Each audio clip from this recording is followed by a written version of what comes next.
I only had this pony for about a day, but if anything happens to her, I will kill every pony and then myself. There are 5 good reasons I think we're going to love Generation 5, or at least like it for being different, and we're going to talk about them. I'm a tiny bit of an MLP fan. Honestly, this isn't even all of it. Some of this was gifts, but some of it I camped out for 4 hours at BronyCon for. And I haven't even finished putting it all up in my room. Hold the Pinky Shrine, the shrine to best pony forever. I liked it as a child, and I came back to it as an adult when Friendship is Magic hit the scene around episode 2. I've seen the highs and lows of the fandom with a front seat, so I look forward to seeing what this new generation is gonna bring.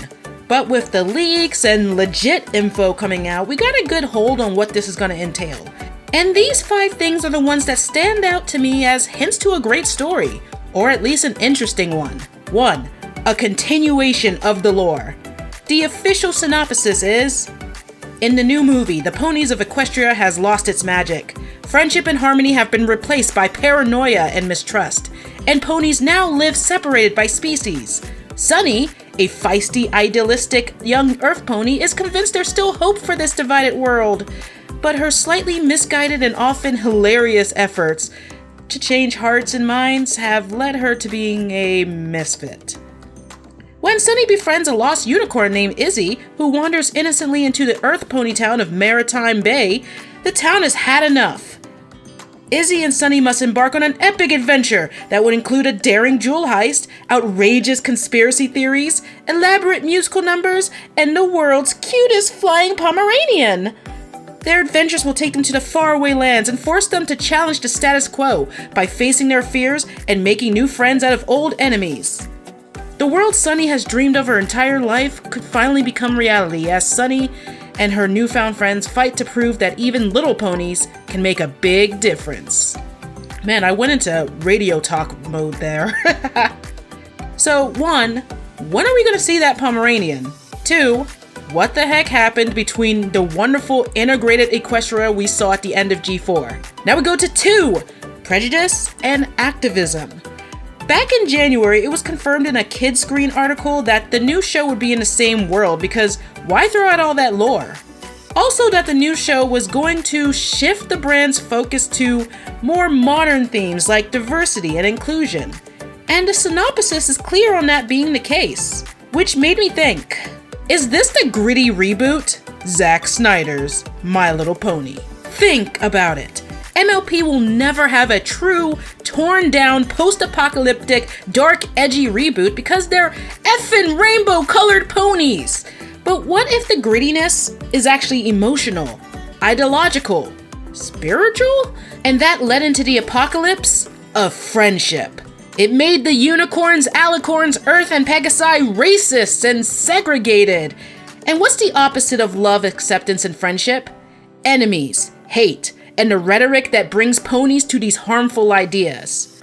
Which makes sense if you ever look outside the damn window into the world. Things that happen in real life can affect art and storytelling. It can influence it. Thus, G5 having that theme, especially since kids these days are seeing the way some people, because of who they are or what they want to be, being treated horribly in real time, and Gen Z being more active in fighting injustice. Although when certain people read the part about diversity and inclusion, they said, is that a threat? Equestria Daily is a salt mine in the comments when reminded a black or LGBT person exists on TV because they're political. Too much sodium is bad for you, human. Leave the salt lick to the real horses, you pone groaners. Feel free to dislike. It's all sweet engagement for mama. Ha. 3. CG animation, and the art is good actually. Did you know a former fan artist actually worked on this as the designer? Check out deviantart.com/Imaloo, IMALOU, Imaloo. But that is the dream. Sadly, as we saw with the leak, it didn't translate well on merchandise, but the CG looks real great. Like, look at this little animation that they released this week. I think it's a good idea as well because CG animation has bigger appeal than 2D in terms of just regular people. Yeah, sadly, yeah, I'm more of a 2D person myself, but CG films always do really great, so this is a safe choice. It's safe, and they really want to bring back My Little Pony into its big prominence in the pop culture landscape, like G4 was.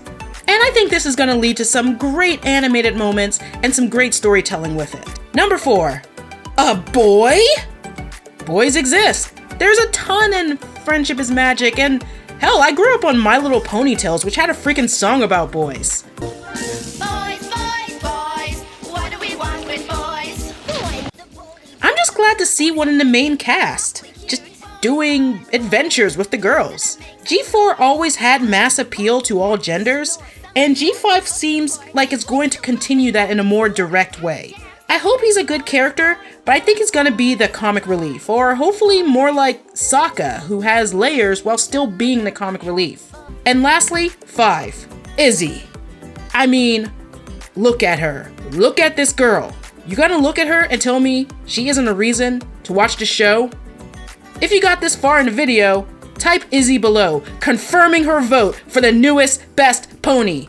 If you sub, that's a digital bro hoof or a nudge for longer videos about my pony fandom and pony fanism and just me talking about pony for maybe 5-10 minutes at a time.